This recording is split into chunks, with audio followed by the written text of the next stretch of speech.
Good morning, everyone. It's Anifa Menon from hearthealthbrainhealth.com, encouraging healthy grieving and mindful actions.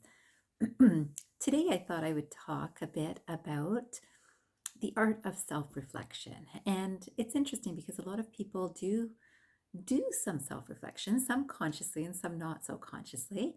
And today, I thought I'd teach you one of the ways that you can look at yourself and start understanding your life experience through these tips, I'll say.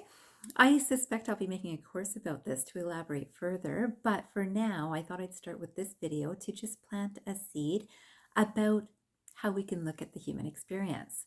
So the first quotation I wanted to start with is by L.W.Lickhart, and it says, "Language is the inventory of human experience."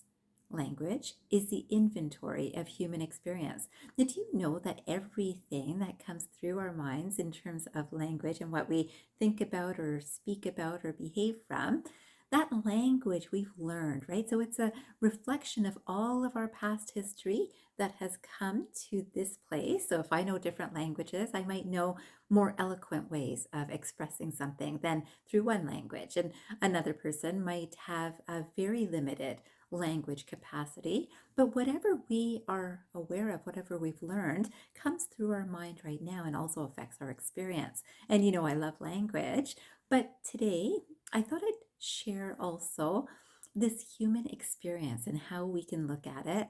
And there's a few different parts of ourselves that we can start to understand. One, which is most obvious, is the most gross level, which is the largest level, which is going to be the physical aspect. We talk about the body level. And if we look at the body, our experience is very limited to our sense organs and then our objects of perception. So our sense organs allow perception, right? Perception through the eyes, which is seeing, and nose for smelling, the tongue for tasting, the skin for touching, the sense of touch, and the ears for hearing, right? So we all know that these are our objects of perception. So in terms of we hear a sound, we're using the organs of perception of the ears, right? So that sort of idea. And a lot of people are very aware of that aspect. And who else is very aware is animals, right? So birds, animals, wildlife, whether aquatic or land animals, we're all aware through our own senses of perception. And so we know that we have that ability.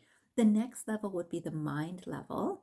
And the mind level is also a space of perception, but it's based on feeling, right? So feeling, which then leads to our awareness of our emotions, right? So we feel good about something. I feel really happy. I feel not good about something. I might feel sad, right? So we start looking at language in those ways, and we might have much more descriptive language again. And that's that mind level. That's a little bit more subtle than the gross level of the body. And that level, some animals also have that experience, and we can actually feel it from them when we're close to animals, that they have a feeling and an emotion about different things. Could be about going to the vet, or it could be about coming home, right? So we can feel their feelings too, right? So we know that that's there. Then the next level is the intellect. And the intellect is something very unique to humans. The intellect uses thinking to understand his thoughts. And this is the area that we can look at for self-reflection, that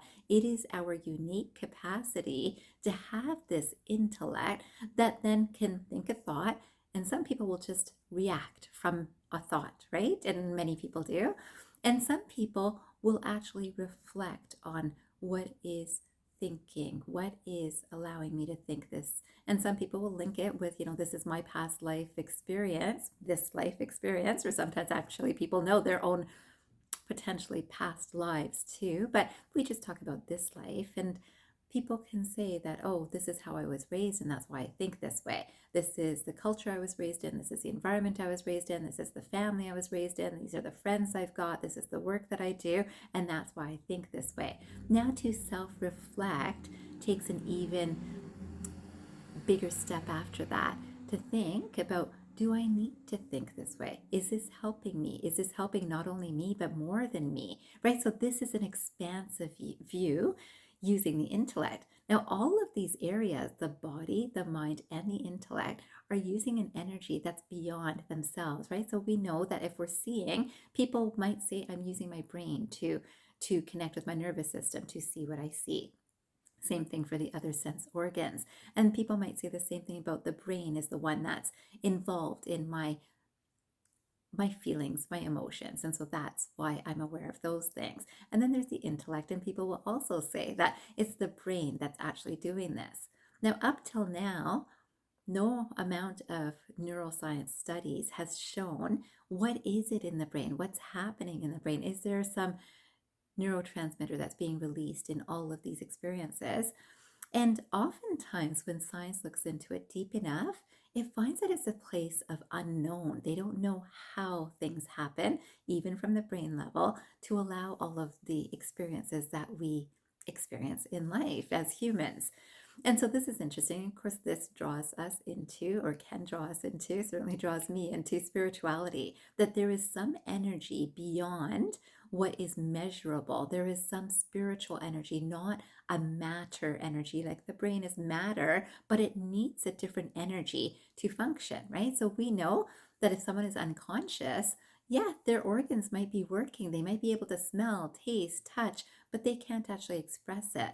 Or they might not have any of those feelings. And people have those near death experiences where they are aware of something that was happening in the hospital room, even beyond what their brain capacity was showing on MRIs, for example.